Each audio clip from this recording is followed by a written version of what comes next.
네, 여러분 안녕하십니까? Q5 English입니다. 오늘은 observe 그리고 immerse 이 두 단어를 비교해 보도록 하겠습니다. 여러분의 영어가 스펀지와 같이 빨아들여지기를 원하시나요? 아니면 물에 푹 담궈지기를 원하시나요? 오늘 내용에 나와 있습니다. 애청, 구독, 좋아요, 알림 설정 꼭 부탁드립니다. 먼저 observe, 흡수하다라는 단어죠. 발음 조심해야 됩니다. observe 이렇게 되는데 observe 이렇게 하면 관찰하다, 준수하다 이런 느낌이거든요. 조금 다릅니다. 주의해 주시고요. observe는 일반적으로 스펀지가 물을 흡수한다라고 생각하시면 됩니다. 일반적으로 흡수하다 할 때는 웬만하면 다 사용이 가능한데요. 액체라든가 정보를 흡수한다는 내용이죠. 또 몰두하고 사로잡힌다 그러한 느낌이 들어갑니다. 그럼 immerse는요? 어떤 액체라든가 물질에 푹 잠긴 상태를 의미합니다. 어떤 것에 둘러싸이고 푹 잠긴다는 느낌이죠. 어떤 활동이나 경험에 완전히 참여한다. 그래서 보통 언어 학습을 할 때 몰입교육이라는 표현 쓰거든요. 그럴 때 이 동사의 명사, immersion이라는 명사를 쓸 수가 있습니다. 이 두 표현은 둘 다 완전히 어떤 것에 몰입한다는 개념으로서는 큰 차이 없이 쓰일 수가 있습니다. 하지만 이럴 때는 이렇게 쓴다, 저럴 때는 저렇게 쓴다라는 어떤 표현의 방식이 좀 굳어져 있는 느낌이 있거든요. 따라서 오늘 예문 자세히 확인 부탁드립니다. My mind was so absorbed in the task. 나의 마음이, 자주 말씀드리지만 마음이라고 하면 될 때가 있고 안 될 때가 있거든요. 사실은 정확히 두뇌 활동입니다. 두뇌죠. 그러니까 내 머리가 이렇게 하면 좋죠. 그 과제에 완전히 몰입되어 있었다. 너무나 몰입되어 있었다. 그렇게 느낌이 오는데요. task, 주어진 과제, 내가 기꺼이 할 수도 있겠지만 달갑지 않은 상태에서 하는 경우도 있겠죠. 즉 머리가 과제에 완전히 몰입되었다. 스펀지처럼 빨아들였다는 느낌이죠. He observes everything he can about Korea.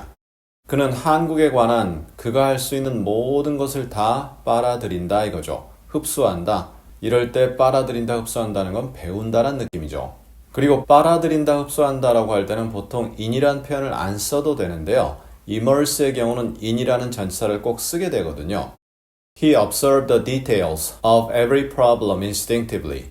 그는 본능적으로, instinctively, 모든 문제의 세부사항을 빨아들였다, 흡수했다 이거죠. 스펀지처럼 빨아들이고요. 일반적인 표현으로 그냥 쓸 수 있는 거죠. He immersed her completely in the muddy water.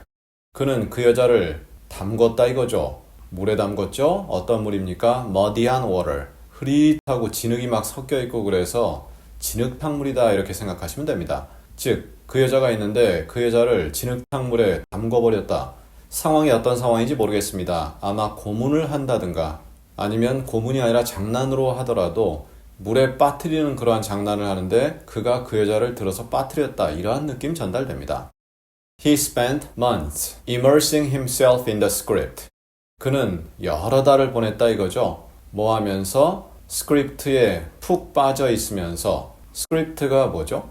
대본이라 생각하면 됩니다. 즉 어떤 영화 배우가 대본을 받았는데 그 대본에 푹 빠져버렸다. 그래서 몇 달 동안 그 대본과 함께 씨름하고 그 대본을 완전히 자기 것으로 익히고 그랬다란 내용이 전달되죠.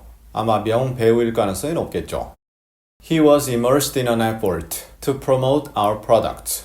그는 우리 제품을 홍보하려는 그러한 노력에 매진했다 이거죠.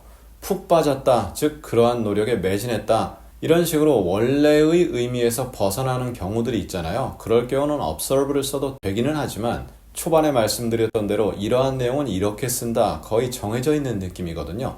그래서 그 느낌을 그대로 살리시기 위해서 이런 예문들을 많이 익히실 것을 권장드립니다.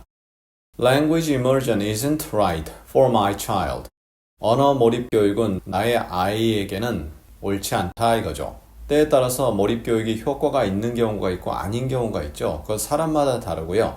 또 어떠한 노력이 기울여지느냐에 따라 다르겠죠. 하지만 일단 언어 몰입 교육하면 language immersion 명사로 가고요. 물론 I immersed myself in English 이런 식으로 할 수 있거든요. 그렇게 동사화해서 할 수도 있고요. 좌우간 언어 몰입 교육은 나의 어린 아이에게는 맞지 않다 이거죠. 자, 이렇게 해서 오늘 어찌 보면 상당히 유사하게 들릴 수가 있습니다. 근본 의미도 비슷하고요. 또 변형된 의미도 상당히 유사합니다. 그리고 섞어 쓴다고 했을 때 원어민들은 다 알아들을 수 있습니다. 하지만 이러한 내용에서 이렇게 쓴다 또는 저렇게 쓴다 정해진 내용이 많다 다시 한번 확인해 주시고요. 우리 다음 시간에는 외모를 다루어 보겠습니다. appearance, looks 분명히 비슷한 표현인데요. 약간의 차이가 발생합니다. 어떤 차이가 나오는지 다음 시간에 확인해 보도록 하겠습니다. 감사합니다.